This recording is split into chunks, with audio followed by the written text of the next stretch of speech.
Welcome to Chamber of Classics, where timeless stories come alive every Monday and Thursday. I'm your host, Jason Hovde, and today we're delighted to share The Ugly Duckling by Hans Christian Andersen for our Thursday short story. This beloved tale follows a young duckling, mocked for his differences, who discovers his true beauty and strength, soaring as a swan in a heartwarming journey of self-discovery. This episode is brought to you by Jason Hovde, author of No Stone Unturned, a sweeping Regency romance filled with heart and history. Discover the mysterious treasure hunt with a dashing hero and undaunted heroine, where secrets of the past uncover love and redemption. Available now from Tyndall House, wherever books are sold. We'll leave a link for you to get your copy in the show notes below. Thank you, Janelle, for supporting our classic tales. Now settle in as we dive into Andersen's timeless classic, perfect for families and story lovers. Let's soar with The Ugly Duckling.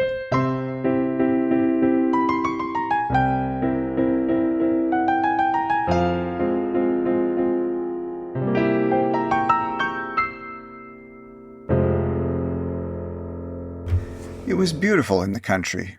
It was summertime. The wheat was yellow, the oats were green, the hay was stacked up in the green meadows, and the stork paraded about on his long red legs, discoursing in Egyptian, which language he had learned from his mother. The fields and the meadows were skirted by thick woods, and a deep lake lay in the midst of the woods. Yes, it was indeed beautiful in the country. The sunshine fell warmly on an old mansion, surrounded by deep canals, and from the walls down to the water's edge there grew large burdock leaves, so high that children could stand upright among them without being perceived. This place was as wild and unfrequented as the thickest part of the wood, and on that account a duck had chosen to make her nest there. She was sitting on her eggs, but the pleasure she had felt at first was now almost gone, because she had been there so long and had so few visitors, for the other ducks preferred swimming on the canals to sitting among the burdock leaves gossiping with her. At last the eggs cracked one after another. Chick, chick. All the eggs were alive, and one little head after another appeared. Quack, quack, said the duck, and all got up as well as they could. They peeped about from under the green leaves, and as green is good for the eyes, their mother let them look as long as they pleased. How large the world is, said the little ones, for they found their present situation very different to their former confined one, while yet in their eggshells. Do you imagine this to be the whole of the world? Said the mother. It extends far beyond the other side of the garden, to the pastor's field. But I have never been there. Are you all here? And then she got up. No, I have not got you all. The largest egg is still here. How long will this last? I am so weary of it. And then she sat down again. Well, and how are you getting on? Asked an old duck who had come to pay her a visit. This one egg keeps me so long, said the mother. It will not break. But you should see the others. They are the prettiest little ducklings I have seen in all my days. They are all like their father. The good-for-nothing fellow. He has not been to visit me once. Let me see the egg that will not break, said the old duck. Depend upon it, it is a turkey's egg. I was cheated in the same way once myself, and I had such trouble with the young ones, for they were afraid of the water, and I could not get them there. I called and scolded, but it was all of no use. But let me see the egg. Ah, yes, to be sure, that is a turkey's egg. Leave it and teach the other little ones to swim. I will sit on it a little longer, said the duck. I have been sitting so long that I may as well spend the harvest here. It is no business of mine, said the old duck, and away she waddled. The great egg burst at last. Chick, chick, said the little one, and out it tumbled. And oh, how large and ugly it was. The duck looked at it. This is a great, strong creature, said she. None of the others are at all like it. Can it be a young turkey? Well, we shall soon find out. It must go into the water, though I push it in myself. The next day there was delightful weather, and the sun shone warmly upon all the green leaves, when Mother Duck with all her family went down to the canal. Plump she went into the water. Quack, quack, cried she, and one duckling after another jumped in. The water closed over their heads, but all came up again and swam together in the pleasantest manner. Their legs moved without effort. All were there, even the ugly gray one. "No, it is not a turkey," said the old duck. "Only see how prettily it moves its legs, how upright it holds itself. It is my own child. It is also really very pretty when one looks very closely at it. Quack, quack, now come with me. I will take you into the world, introduce you in the duck yard, but keep close to me, or someone may tread on you, and beware of the cat." So they came into the duck yard. There was a horrid noise. 2 families were quarreling about the remains of an eel, which in the end was secured by the cat. "See, my children, such is the way of the world," said the mother duck, wiping her beak, for she too was fond of roasted eels. "Now use your legs," said she, "keep together, and bow to the old duck you see yonder. She is the most distinguished of all the fowls present, and is of Spanish blood, which accounts for her dignified appearance and manners. And look, she has a red rag on her leg. That is considered extremely handsome, and it is the greatest distinction a duck can have. Don't turn your feet inwards. A well-educated duckling always keeps his legs far apart, like his father and mother, just so. Look, now bow your necks and say quack." And they did as they were told. But the other ducks who were in the yard looked at them and said aloud, "Only see, now we have another brood, as if there were not enough of us already. And fie, how ugly that one is! We will not endure it." And immediately one of the ducks flew at him and bit him in the neck. "Leave him alone," said his mother. "He is doing no one any harm." "Yes, but he is so large and so strange-looking, and therefore he shall be teased." "Those are fine children that our good mother has," said the old duck with the red rag on her leg. "All pretty except one, and that has not turned out well. I almost wish it could be hatched over again." "That cannot be, please your highness," said the mother. "Certainly he is not handsome, but he is a very good child, and swims as well as the others. Indeed, rather better. I think he will grow like the others all in good time, and perhaps will look smaller. He stayed so long in the eggshell. That is the cause of the difference." And she scratched the duckling's neck and stroked his whole body. "Besides," added she, "he is a drake. I think he will be very strong. Therefore it does not matter so much. He will fight his way through." "All other ducks are very pretty," said the old duck. "Pray make yourselves at home, and if you find an eel's head, you can bring it to me." And accordingly they made themselves at home. But the poor little duckling, who had come last out of its eggshell, and who was so ugly, was bitten, pecked, and teased by both ducks and hens. "It is so large," said they all.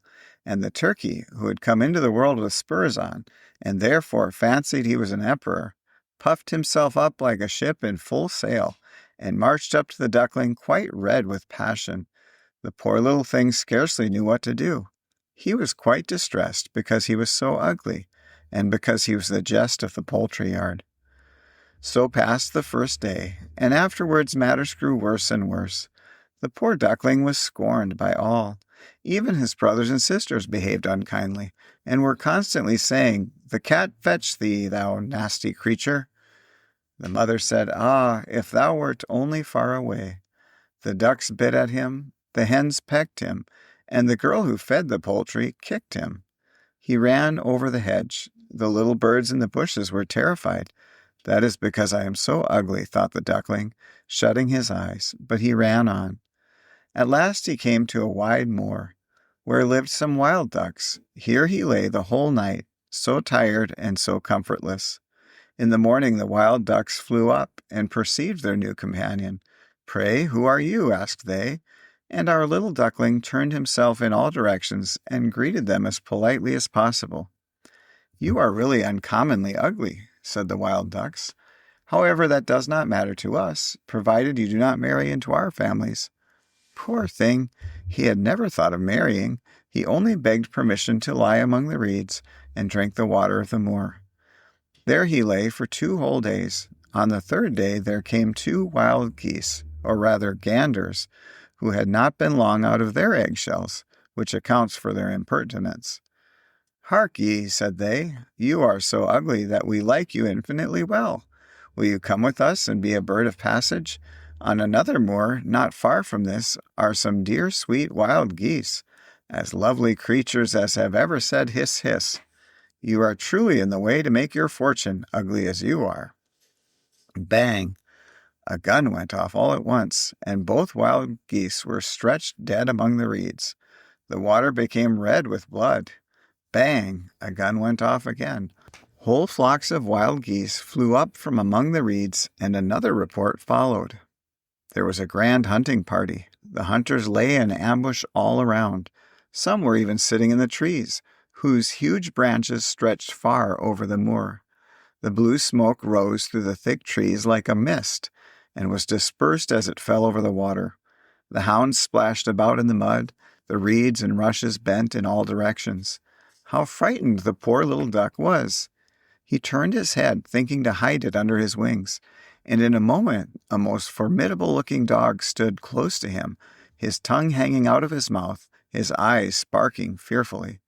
He opened wide his jaw at the sight of our little duckling, and showed him his sharp white teeth, and splash, splash, he was gone without hurting him. "Well, let me be thankful," sighed he. "I am so ugly that even the dog will not eat me." And now he lay still, though the shooting continued among the reeds, shot following shot. The noise did not cease till late in the day, and even then the poor little thing dared not stir. He waited several hours before he looked around him, and then hastened away from the moor as fast as he could. He ran over fields and meadows, though the wind was so high that he had some difficulty in proceeding. Towards evening he reached a wretched little hut, so wretched that it knew not on which side to fall, and therefore remained standing. The wind blew violently, so that our poor little duckling was obliged to support himself on his tail in order to stand against it. But it became worse and worse. He then remarked that the door had lost one of its hinges, and hung so awry that he could creep through the crevice into the room, which he did. In this room lived an old woman, with her tomcat and her hen, and the cat, whom she called her little son, knew how to set up his back and purr. Indeed, he could even emit sparks when stroked the wrong way. The hen had very short legs, and was therefore called Cuckoo Shortlegs. She laid very good eggs, and the old woman loved her as her own child. The next morning the new guest was perceived. The cat began to meow, and the hen to cackle. "What is the matter?" asked the old woman, looking round. However, her eyes were not good, so she took the young duckling to be a fat duck who had lost her way. "This is a capital catch," said she. "I shall now have duck's eggs. If it not be a drake, we must try." And so the duckling was put to the proof for 3 weeks, but no eggs made their appearance. Now the cat was the master of the house, and the hen was the mistress, and they used to always say, "We and the world," for they imagined themselves to not only be half the world, but also by far the better half. The duckling thought it was possible to be of a different opinion, but that the hen would not allow. "Can you lay eggs?" asked she. "No." "Well then, hold your tongue." And the cat said, "Can you set up your back? Can you purr?" "No." "Well then, you should have no opinion when reasonable persons are speaking." So the duckling sat alone in a corner, and was in a very bad humor. However, he happened to think of the fresh air and bright sunshine, and these thoughts gave him such a strong desire to swim again that he could not help telling it to the hen. "What ails you?" said the hen. "You have nothing to do, and therefore brood over these fancies. Either lay eggs or purr, then you will forget them." "But it is so delicious to swim," said the duckling. "So delicious when the waters close over your head and you plunge to the bottom." "Well, that is a strange sort of pleasure," said the hen. "I think you must be crazy. Not to speak of myself, ask the cat. He is the most sensible animal I know, whether he would like to swim or to plunge to the bottom of the water. Ask our mistress, the old woman. There is no one in the world wiser than she. Do you think she would take pleasure in swimming, and then the waters closing over her head?" "You do not understand me," said the duckling. "What? We do not understand you? So you think yourself wiser than the cat and the old woman, not to speak of myself? Do not fancy any such thing, child, but be thankful for all the kindness that has been shown you. Are you not lodged in a warm room, and have you not the advantage of society from which you can learn something? But you are a simpleton, and it is wearisome to have anything to do with you. Believe me, I wish you well. I tell you unpleasant truths, but it is thus that real friendship is shown. Come, for once give yourself the trouble to learn to purr or to lay eggs." "I think I will go out into the wide world again," said the duckling. "Well, go," answered the hen. So the duckling went. He swam on the surface of the water, he plunged beneath, but all animals passed him by on account of his ugliness. And the autumn came, the leaves turned yellow and brown, the wind caught them and danced them about, the air was very cold, the clouds were heavy with hail or snow, and the raven sat on the hedge and croaked. The poor duckling was certainly not very comfortable. On one evening, just as the sun was setting with unusual brilliancy, a flock of large, beautiful birds rose from out of the brushwood. The duckling had never seen anything so beautiful before. Their plumage was of a dazzling white, and they had long, slender necks. They were swans. They uttered a singular cry, spread out their long, splendid wings, and flew away from those cold regions to warmer countries, across the open sea. They flew so high, so very high, and the little ugly duckling's feelings were so strange. He turned round and round in the water like a mill wheel, strained his neck to look after them, and sent forth such a loud and strange cry that it almost frightened himself. Ah, he could not forget them, those noble birds, those happy birds. When he could see them no longer, he plunged to the bottom of the water, and when he arose again, he was almost beside himself. The duckling knew not what the birds were called, knew not whither they were flying, yet he loved them as he had never before loved anything. He envied them not. It would never have occurred to him to wish such beauty for himself. He would have been contented if the duck in the duckyard had but endured his company, the poor ugly animal. And the winter was so cold, so cold. The duckling was obliged to swim round and round in the water to keep it from freezing, but every night the opening in which he swam became smaller and smaller. It froze so that the crust of ice crackled. The duckling was obliged to make good use of his legs to prevent the water from freezing entirely. At last, wearied out, he lay stiff and cold in the ice. Early in the morning there passed by a peasant, who saw him, broke the ice in pieces with his wooden shoe, and brought him home to his wife. He now revived. The children would have played with him, but our duckling thought they wished to tease him, and in his terror jumped into the milk pail, so that the milk was spilled around the room, and the good woman screamed and clapped her hands. He flew then into the pan where the butter was kept, and then into the meal barrel, and out again, and then how strange he looked. The woman screamed and struck at him with the tongs. The children ran races with each other, trying to catch him, and laughed and screamed likewise. It was well for him that the door stood open. He jumped out among the bushes into the new-fallen snow. He lay there as in a dream. But it would be too melancholy to relate all the trouble and misery that he was obliged to suffer during the severity of the winter. He was lying on a moor among the reeds when the sun began to shine warmly again. The larks sang, and beautiful spring had returned. And once more he shook his wings. They were stronger than formerly, and bore him forwards quickly, and before he was well aware of it, he was in a large garden where the apple trees stood in full bloom, where the syringas sent forth their fragrance and hung their long green branches down the winding canal. Oh, everything was so lovely, so full of the freshness of spring. And out of the thicket came 3 beautiful white swans. They displayed their feathers so proudly, and swam so lightly, so lightly. The duckling knew the glorious creatures, and was seized with a strange melancholy. "I will fly to them, these kingly birds," said he. "They will kill me, because I, ugly as I am, have presumed to approach them. But it matters not. Better to be killed by them than to be bitten by the ducks, pecked by the hens, kicked by the girl who feeds the poultry, and to have so much to suffer during the winter." He flew into the water and swam towards the beautiful creatures. They saw him and shot forward to meet him. "Only kill me," said the poor animal, and he bowed his head low, expecting death. But what did he see in the water? He saw beneath him his own form, no longer that of a plump, ugly gray bird. It was that of a swan. It matters not to have been born in a duckyard, if one has been hatched from a swan's egg. The good creature felt himself really elevated by all the troubles and adversities he had experienced. He could now rightly estimate his own happiness, and the larger swans swam round him and stroked him with their beaks. Some little children were running about in the garden.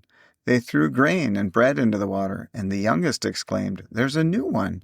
And the others also cried out, "Yes, there is a new swan come!" And they clapped their hands and danced around. They ran to their father and mother. Bread and cake were thrown into the water, and everyone said, "The new one is the best, so young and so beautiful." And the old swans bowed before him. The young swan felt quite ashamed, and hid his head under his wings. He scarcely knew what to do. He was all too happy, but still not proud, for a good heart is never proud.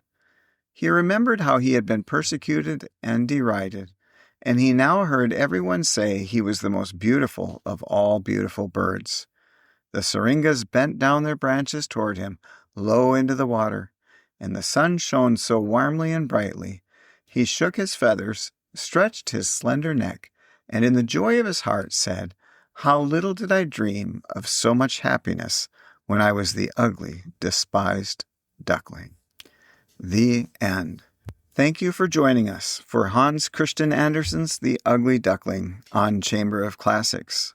I hope this tale inspired your heart. Make this Christmas special with our cozy merch. Visit our merch store for festive gift items like mugs and t-shirts. I'll leave a link in the show notes below. Love holiday stories? Unwrap daily tales with classic Christmas stories, and I'll leave a link for that as well. Thank you for listening, and we'll see you Monday for another thrilling mystery on Chamber of Classics.